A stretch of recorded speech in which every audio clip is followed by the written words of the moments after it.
Hello dear students, our topic is compound microscope. It consists of two lenses. One is objective, second is eye lens. इसनों eye lens या आई piece क्या जाता है।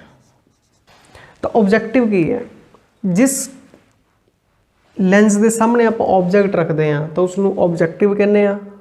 तो जिस lens के थ्रू आप देखते हैं उस लेंस ਨੂੰ आई लेंस या आई पीस कहने आ। तो हुण इन्हां दोनों लेंस की फोकल लेंथ बारे आपां नूं पता होना चाहिए है। जो ऑब्जेक्टिव है it is convex lens of small focal length and small aperture, and eyepiece convex lens of small focal length and relatively large aperture। इस लेंस का जो साइज है वो थोड़ा जा ज़्यादा होता है, बट दोनों लेंस जो आप यूज़ करने हैं वो स्मॉल फोकल लेंथ होने चाहिए हैं।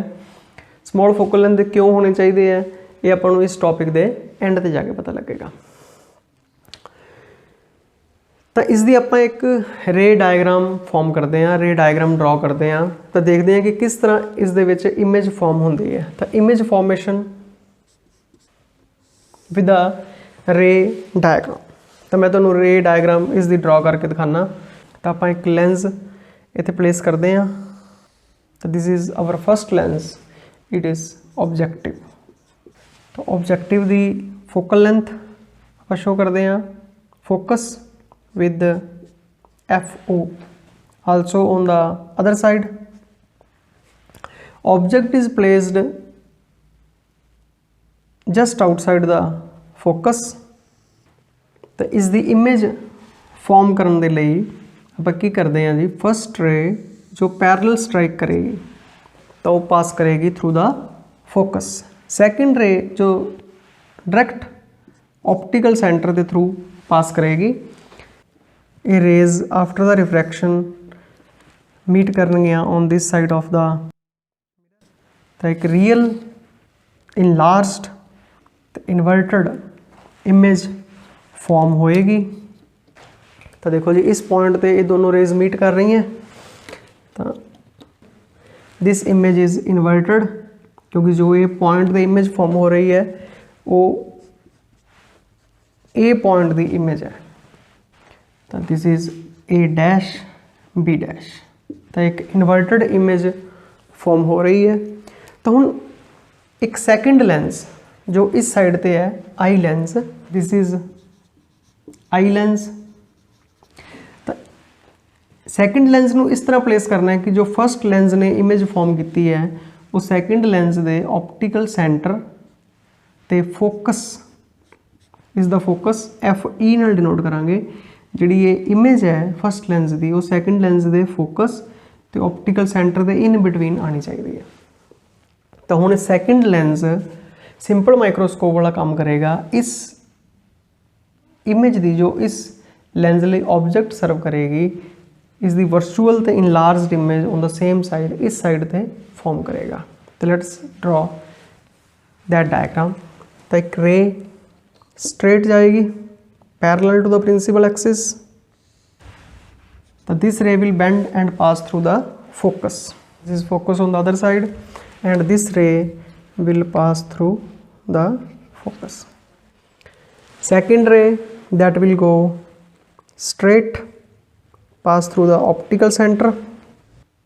आफ्टर द रिफ्रैक्शन ये दोनों रेज डाइवर्ज कर रही हैं। तो इन रेज नूं आपां एक्सट्रापोलेट करते हैं। तो जिस जगह ते ये रेज मीट कर दी हैं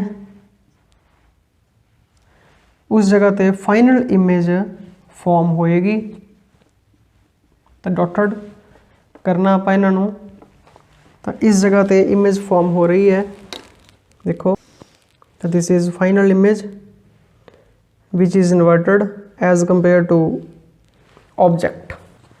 तो let us name it A double dash B double dash.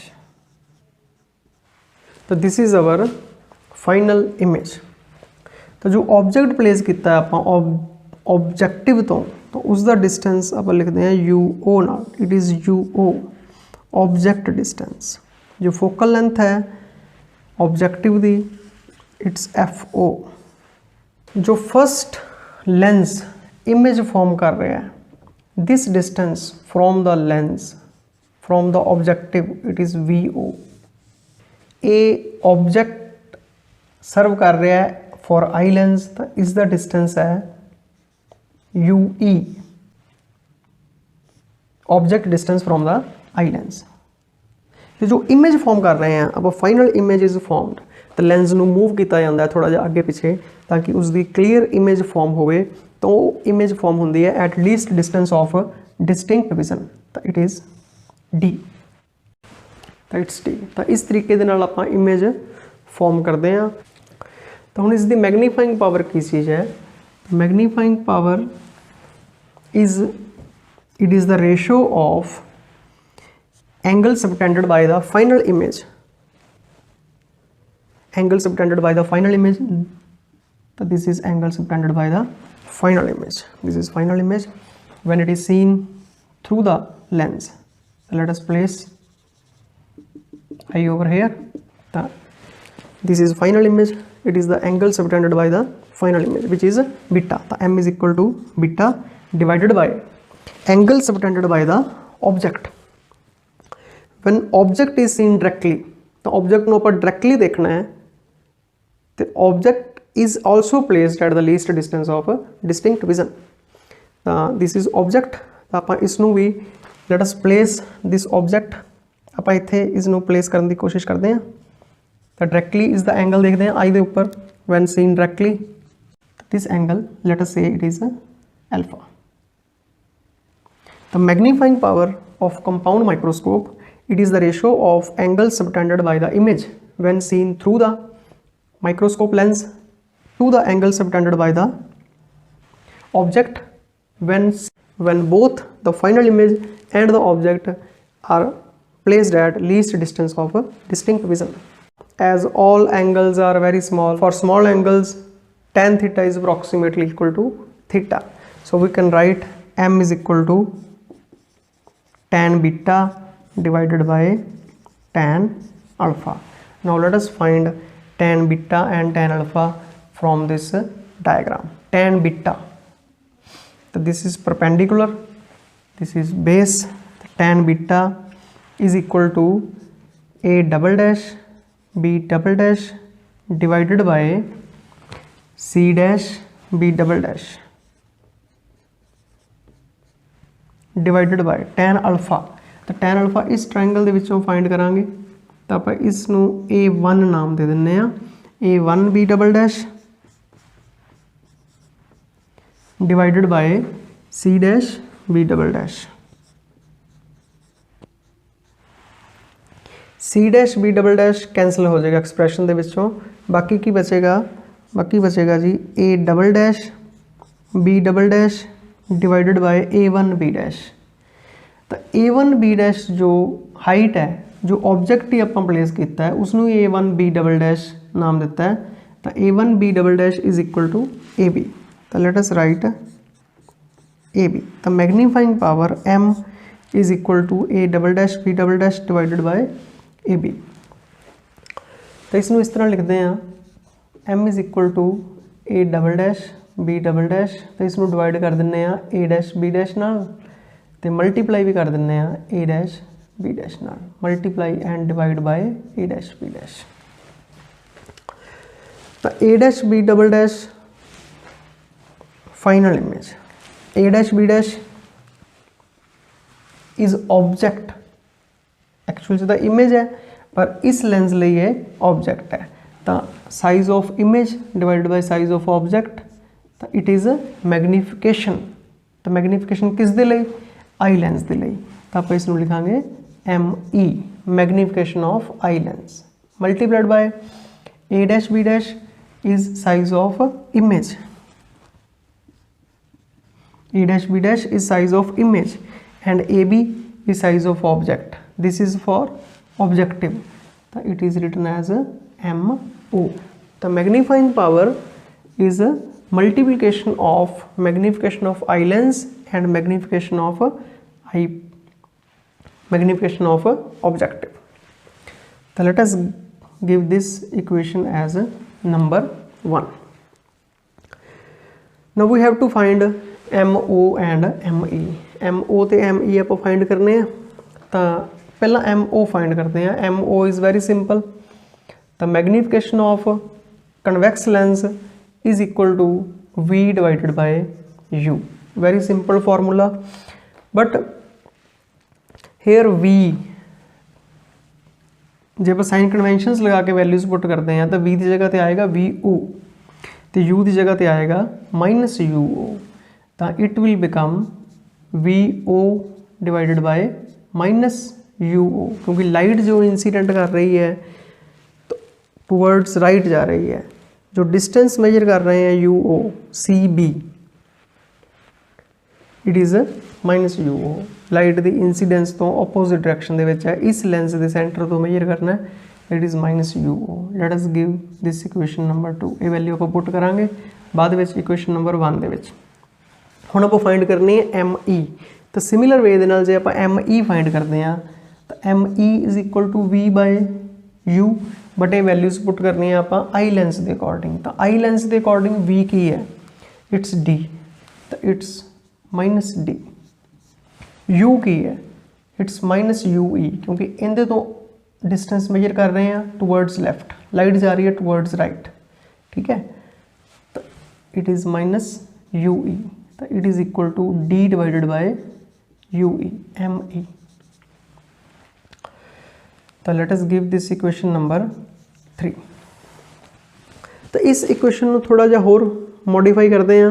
UE ਨੂੰ ਰਿਮੂਵ ਕਰਨ ਦੀ ਕੋਸ਼ਿਸ਼ ਕਰਦੇ ਹਾਂ ਤੇ ਇਸ ਐਕਸਪ੍ਰੈਸ਼ਨ ਨੂੰ ਫਾਈਨਲ ਨੂੰ ਲੈ ਕੇ ਆਉਣ ਦੀ ਕੋਸ਼ਿਸ਼ ਕਰਦੇ ਹਾਂ ਇਨ ਟਰਮਸ ਆਫ ਫੋਕਲ ਲੈਂਥ. ਤਾਂ ਫੋਕਲ ਲੈਂਥ ਦੇ ਵਿੱਚ ਲੈ ਕੇ ਆਉਣ ਲਈ ਜਿਸ ਤਰ੍ਹਾਂ ਆਪਾਂ ਸਿੰਪਲ ਮਾਈਕਰੋਸਕੋਪ ਦੇ ਵਿੱਚ ਕੀਤਾ ਸੀ ਸੇਮ ਫਾਰਮੂਲਾ ਯੂਜ਼ ਕਰ ਸਕਦੇ ਹਾਂ. ਐਕਚੁਅਲ ਦੇ ਵਿੱਚ ਆਪਾਂ ਡਾਇਰੈਕਟ ਵੀ ਪੁੱਟ ਕਰ ਸਕਦੇ ਹਾਂ. ਜੋ ਰਿਲੇਸ਼ਨ ਸਿੰਪਲ ਮਾਈਕਰੋਸਕੋਪ ਦੇ ਵਿੱਚ ਆਪਾਂ ਡਰਾਈਵ ਕੀਤਾ ਸੀ 1 + D डिवाइडेड बाय F, तो वो भी यूज़ कर सकते हैं डायरैक्ट भी, नहीं तो आप इसको फाइंड भी कर सकते हैं. तो let us find use lens formula. तो 1 by V minus 1 by U is equal to 1 by F. Values put करते हैं. V की जगह पर पुट करते हैं -D. तो -1 बाय D. U की जगह पर यूज़ करते हैं इस लेंस तो डिस्टेंस -UE. F की जगह पे 1/FE. It will become 1 by D आप दूसरी साइड पर लै जाने. ये हो जाएगा positive. 1 by UE is equal to 1 by FE plus 1 by D. तो 1 बाय UE की वैल्यू इक्वेशन नंबर 3 के पुट करते हैं. Put in 3. तो it will become ME is equal to D 1 by FE plus 1 by D. तो multiply करके बनेगा D divided by FE plus 1. तो दिस इज ME. हुण ME तो MO तो ME दोनों वैल्यूज आप पुट कर देने हैं इक्वेशन नंबर 1 दे विच. M will become D by FE plus 1 into -VO over UO. तो we can rewrite -VO divided by UO 1 plus D divided by FE. तो this is the final formula for magnifying power of compound microscope. As final image is inverted so magnifying power is negative. तो final image जो है inverted है इसलिए magnifying power negative है. ਹੁਣ शुरू ਦੇ ਵਿੱਚ ਆਪਾਂ ਗੱਲ ਕੀਤੀ ਸੀ कि both lens have short focal length. तो what is the effect of short focal length? small focal length होने करके magnifying power ज़्यादा है. as magnifying power is inversely proportional to focal length, so magnifying power is large for small focal length. but what is the effect of focal length of objective? तो ये तो expression दे विच आ नहीं रही. तो इसलिए आप ऑब्जेक्ट नूं कित्थे प्लेस किया है? Just outside the focus. So UO and FO distances are approximately equal. So we can write UO is approximately equal to FO. We can also write this expression as minus VO divided by FO 1 plus D divided by FA. तो approximation ਦੇ ਵਿੱਚ ਆਪਾਂ expression use कर सकते हैं, but numericals ਲਈ better है कि इस एक्सप्रेशन ਨੂੰ ही यूज़ करो। वन थिंग मोर कि distance between this lens and this lens is the length of microscope tube. This we can write as L। इत्थे आप एक होर अप्रोक्सीमेशन यूज़ कर सकते हैं कि जो ये इमेज फॉर्म होंदी है एक्चुअल दे विच इस लेंस के क्लोज है, तो this distance VO is approximately equal to L। जे आपां नूं ये एक्सप्रैशन L दी टर्म्स दे विच चाहिदा होवे तो we can write VO is equal to L। तो VO is approximately equal to L, तो we can rewrite this M is equal to minus L divided by FO 1 plus D divided by FE। But these relations are very approximate, so better है कि इस relation को use करो।